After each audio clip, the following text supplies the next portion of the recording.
நல்லவை கேட்போம். நமது சேனலில் ராமாயண கதை சுருக்கம் கேட்போம். ராமன் அயோத்தியா ஜனங்களுடன் ஓரிடத்தில் தங்கி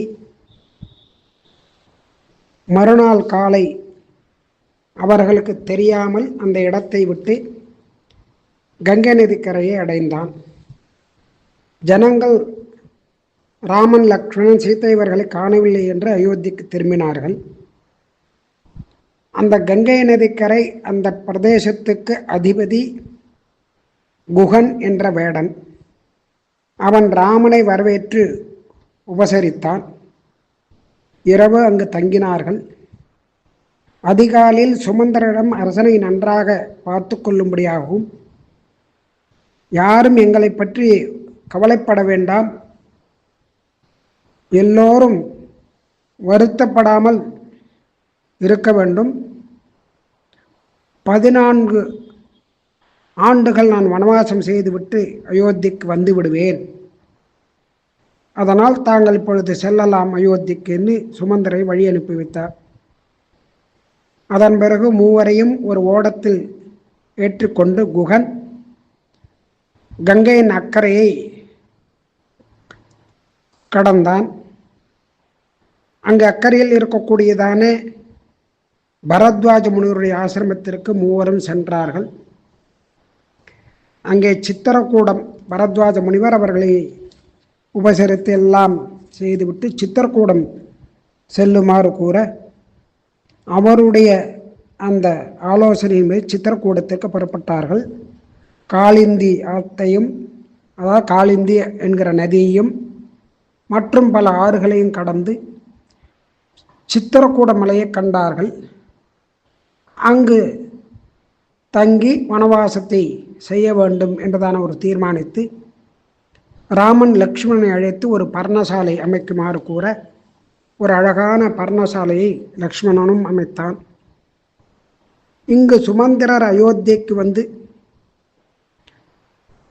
தசரத மகாராஜாவிடம் இங்கு நடந்தவற்றையெல்லாம் கூறினார். இப்படி சுமந்திரர் ராமர், சீதை, லக்ஷ்மணன் இல்லாமல் தனியாக வந்ததை கண்டதான அயோத்தியா பிரஜைகள் மிகவும் வருத்தப்பட்டார்கள், வருத்தத்தில் ஆழ்ந்தார்கள். சுமந்திரர் தசரதனையும் கௌசல்யாவையும் கண்டு இப்படி ராமன் கூடியதான விஷயங்களை எல்லாம் சொல்லி, கவலைப்பட வேண்டாம், வருத்தப்பட வேண்டாம், 14 ஆண்டுகள் கழிந்தவுடன் நான் வந்து விடுவேன் என்பதை சொல்லு என்று சொன்னார் அப்படின்னு சொல்லி, உடனே தசரத சக்கரவர்த்தி கௌசல்யா தேவியிடம், என்னுடைய கர்ம பலனை நான் அனுபவிக்காமல் இருக்க முடியாது, அதை யாரும் மாற்ற முடியாது என்று கூறினார். அதாவது தன்னுடைய விவாகத்திற்கு முன்பு ஒரு சமயம் தசரதன் காட்டுக்கு வேட்டையாடச் சென்ற பொழுது அங்கே ஒரு தடாகத்தில் ஒரு யானை தண்ணீர் குடிக்கும் சத்தம் கேட்டு அங்கே ஒரு அம்பு எய்தினான். அதாவது மிருகங்கள் எங்கே சப்திக்கிறதோ அந்த இடத்தில் அந்த மிருகங்களை பார்க்காமலேயே வேட்டையாடக்கூடியதான திறமை கொண்டவன் தசரதன். அப்படி அந்த பானப்பிரயோகம் செய்ய அங்கே ஒரு முனிகுமாரன், அந்த முனிகுமாரனை அந்த அம்பானது வீழ்த்தியது. அதனால் அவன் மரணத்தை அடைந்தான். ஐயோ என்று கத்தி கீழே விழுந்தான். உடனே தசரதன் போய் பார்த்த பொழுது அவன் உடம்பில் அம்பு தைத்திருந்தது. அதை எடுத்து அவனுடைய உயிர் போகும் நிலையில், என்னுடைய தாய் தந்தையர் வயதானவர்கள், கண்ணில்லாதவர்கள், அவர்களுக்கு இந்த தண்ணீரை கொடுக்கவும் தாகசாந்தி போக்கவும் என்று சொல்லிவிட்டு அவன் மரணத்தை அடைந்தான். தசரதன் அந்த தண்ணீரை கொண்டு அவர்களுக்கு அந்த தண்ணீரை கொடுத்து விட்டு அவர்கள் தாகம் தீர்ந்ததும் இப்படி நடந்த விஷயத்தை அவர்களிடத்திலே சொல்ல அவர்களுக்கு மிகவும் துக்கம் ஏற்பட்டு அந்த தசரதனை சபித்தார்கள். நீயும் புத்திர சோகத்தால் உன்னுடைய மரணத்தை அடைவாய் என்று. அப்படி சபித்துவிட்டு அந்த சிரவணகுமாரன் தன்னுடைய குமாரனுக்கு செய்ய வேண்டியதான அந்திம கிரியைகளை செய்து அந்த தீயிலேயே தங்களையும் இரையாக்கி கொண்டார்கள். இப்படி அந்த புத்திர சோகமானது இதனால் ஏற்பட்டது என்று சொல்லி தசரதன் தன்னுடைய உயிரை நீத்தார். உத்தரக்கிரியை பண்ணுவதற்காக பரதன் சத்ருகன் அவர்களை வரவழைக்க வேண்டும். மாமாவின் வீட்டிற்கு சென்றிருந்ததான அவர்களை வரவழைத்தார்கள். அப்படி வரும்பொழுது அந்த அயோத்தியா நகரமானது துக்கத்தில் ஆழ்ந்திருந்தது. எல்லாமே பார்ப்பதற்கு கெட்ட நிமித்தங்களாக இருந்ததை கண்டான் பரதன். அரண்மனையில் கைகேயி தசரதனுடைய தேக வியோகத்தை மரணத்தை பற்றி சொல்லி அதனால் பரதன் துக்கத்தோடு வருத்தத்தோடு இருக்க ராமனை காட்டுக்கு போகச் சொன்னதையும் ராமன் லக்ஷ்மணன் சீத்தை மூவரும் காட்டுக்கு சென்று விட்டார்கள். அதனால் தசரதன் உயிரை நீத்தார். பரதன் நீ நாட்டை ஆள வேண்டும், உனக்கு பட்டாபிஷேகம் செய்ய வேண்டும் என்பதான எல்லா விஷயங்களையும் சொன்னால் கைகேயி. பரதனுக்கு அடக்க முடியாத ஒரு கோபம் வந்தது. அண்ணாவை காட்டுக்கு அனுப்பிவிட்டு தந்தை உயிர் மாலை வைத்துவிட்டு எனக்கு பட்டாபிஷேகம் செய்வது என்பது தர்மமா அப்படின்னு தாயை பார்த்து கேட்டு, இதில் எனக்கு சந்தோஷம் கிடைக்குமா? உன்னுடைய எண்ணங்கள் நிறைவேறாது. நான் காட்டிற்கு சென்று ராமனை அழைத்து வந்து அங்கேயே ராஜ்ய பட்டாபிஷேகம் செய்துவிட்டு அழைத்து வருவேன் அப்படின்னு சொல்கிறான். தசரத சக்கரவர்த்திக்கு செய்ய வேண்டியதான ஈமக்கிரியைகள் எல்லாம் செய்துவிட்டு இப்படி வரும்பொழுது கௌசல்யா தேவி சுமித்திரை 2 பேரும் பரதன் ராஜ்யத்துக்கு ஆசைப்படவில்லை என்று தெரிந்ததும் அவனை அவர்கள் மிகவும் பெருமையாக பார்த்தார்கள், போற்றினார்கள்.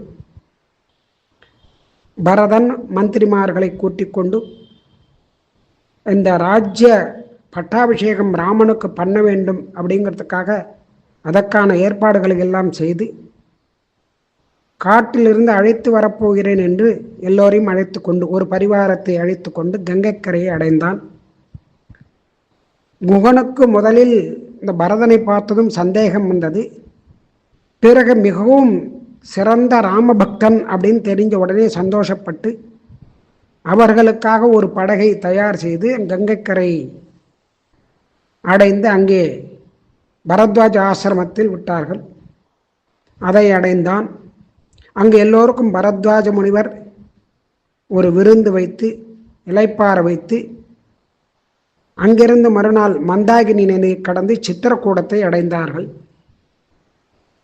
அங்கு ராமன் லக்ஷ்மணன் சீத்தை அவர்கள் இயற்கையின் அழகை ரசித்து கொண்டு ஆற்றில் நீராடியும் உற்சாகமாக காலத்தை கழிக்க ஆரம்பித்தார்கள். அப்பொழுது பரதன் பரிவாரங்களோடு வந்ததைக் கண்ட லக்ஷ்மணன் நம்மை எதிர்க்கத்தான் பரதன் வருகிறான் என்று சொல்ல அவனை சாந்தப்படுத்தி, பரதனுக்கு ராஜ்யத்தில் எப்பொழுதும் ஆசை கிடையாது, என்னை அழைத்து கொண்டு போவதற்காக வருகிறான் என்று சொல்ல பரதன் வந்து ராமனை நமஸ்கரித்து இப்படி தகப்பனார் இறந்ததை சொல்லி ராஜ்யத்துக்கு வரும்படியாக அழைக்க, பித்ருவாக்கிய பரிபாலனம் தந்தை சொன்னதை நிறைவேற்ற வேண்டும், அதனால் இதெல்லாம் ஒரு விதியின் காரணம்தான் என்று சொல்லி பரதனிடத்திலே பாதுகையை கொடுத்து இதை வைத்துக்கொண்டு அரசாட்சி நடத்துவாயாக என்று சொல்லி அதை பெற்றுக்கொண்டு பரதன் அயோத்திக்கு சென்று நந்தி கிராமத்தில் ராமனுடைய பாதுகைக்கு பட்டாபிஷேகம் செய்வித்து அந்த பாதுகையை சாட்சியாக வைத்துக்கொண்டு ராஜ்ய பரிபாலனம் பண்ணிட்டு வந்தான். அதன் பிறகு இங்கே ராமனும் அத்திரி அனசூயை இவர்களை தரிசித்து விட்டு அந்த இடத்தை விட்டு தண்டகாரண்யத்துக்கு கிளம்பினார்கள். சித்திரக்கூடத்திலிருந்து தண்டகாரண்யம் கிளம்பினார்கள். இதுவரை அயோத்தியா காண்டம். அடுத்தது ஆரண்ய காண்டம். தண்டகாரண்யத்தில் ரிஷிகள் ராமனை வரவேற்று அங்கே எல்லோரும் வணங்கினார்கள். ராமனை விசாரித்தார்கள். ராமனும் அவர்களுக்கு என்ன செய்ய வேண்டும் என்பதான குறைகள் எல்லாம் கேட்டு நிவர்த்தி செய்து கொண்டிருந்தான். அதன் மேல் என்ன நடந்தது என்பதை நாளை கேட்போம்.